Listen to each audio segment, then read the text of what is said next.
Boom! Hello, welcome. I am your host, Elizibar. This is Adventures of Superman 480. Now, I picked this one up because that'd be right next to this one. I like this one's cover.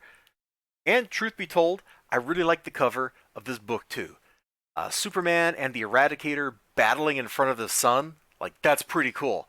This is the kind of stuff I like to see in my Superman books, where it's like you got these two dudes, one's putting the other through his paces, they're fighting somewhere exotic, they're fighting over, stakes that maybe normal people don't really get. It was a lot of fun. It was a lot of fun. Let me flip open to, oh gosh, where do I want it? Yeah, let's just start with this two-page spread. So Superman and the Eradicator are fighting in freaking space. They're fighting like right by the surface of the sun and on Mercury in this book. It is absolutely, positively, completely wild. I ate it up with a spoon, man. A big spoon. Not like, just like a little teaspoon or something. No, no. I'm talking like a big novelty spoon that's like this big across. Maybe bigger. Maybe bigger. And they have a pretty good fight. Like, what's going on here? They're just looking cool. Like, look at him. Look at the Eradicator right there. Like, silhouetted, like black against black because he's in space. Like, he looks cool. And they crash into Mercury. And that looks cool. Like, I could just show you nothing but the pages of the fight in here. And you'd go, wow, that's pretty cool. Because every one of these pages with the fight is cool. Like, if you're going to have super powered dudes that are effectively indestructible, ridiculously strong, can move at tremendous speeds, can fly, and don't have to breathe or can hold their breath indefinitely long or whatever, you gotta show it at some point in your books. Otherwise, Superman's gonna come off looking like a chump because he ain't flying or shooting eye lasers or whatever. They have a great fight, and Superman is like right at his physical limit. He's like, man, I've been holding my breath for, the 16 hours we've been fighting or whatever, and you feel his stress and his strain. The Eradicator is putting him through his paces. I really like that. You know what I didn't like? That tendency of Superman books to really just kind of become soap operas. We're going to swing in this way just so you can see some sexual harassment right there. She's a reporter. I don't remember her name. Doesn't matter. We got this dude who apparently broke his spine and Luthor fixed it. I have no idea who he is. Got Jimmy Olsen showing up. I think that's Lois Lane. Like, there's all these people. Who is this guy? Who are they? Why is this in Cadmus? Like, I have no idea what's going on with all these B plots.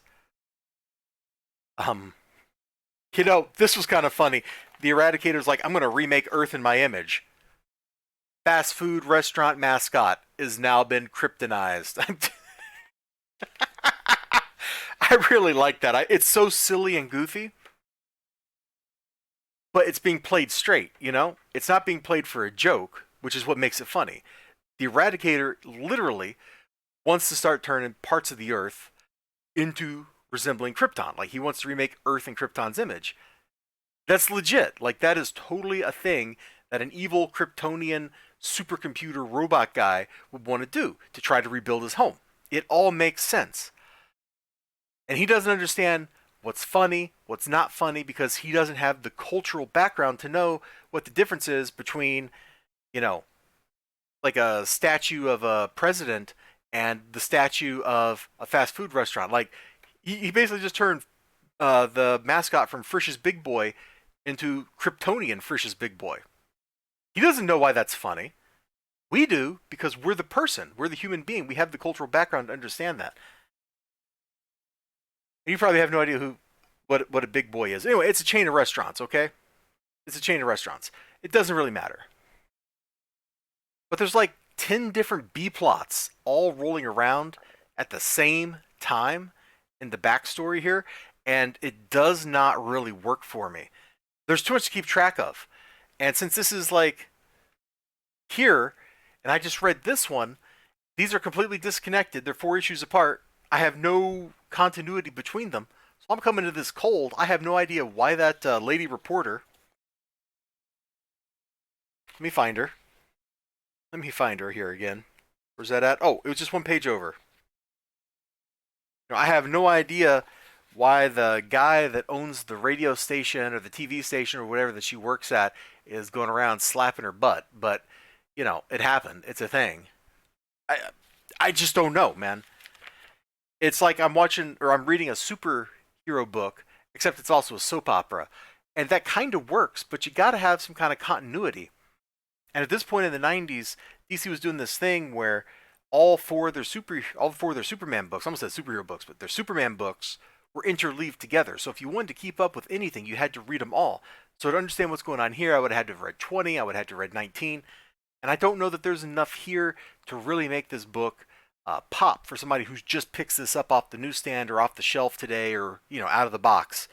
However, it's a great cover, and the battle they share together, and then the way the book ends, I really dug all that stuff. Check it out. If you can get it for free like I did, it might just be worth it. Adventures of Superman, issue 480. Take care of yourselves. Bye bye.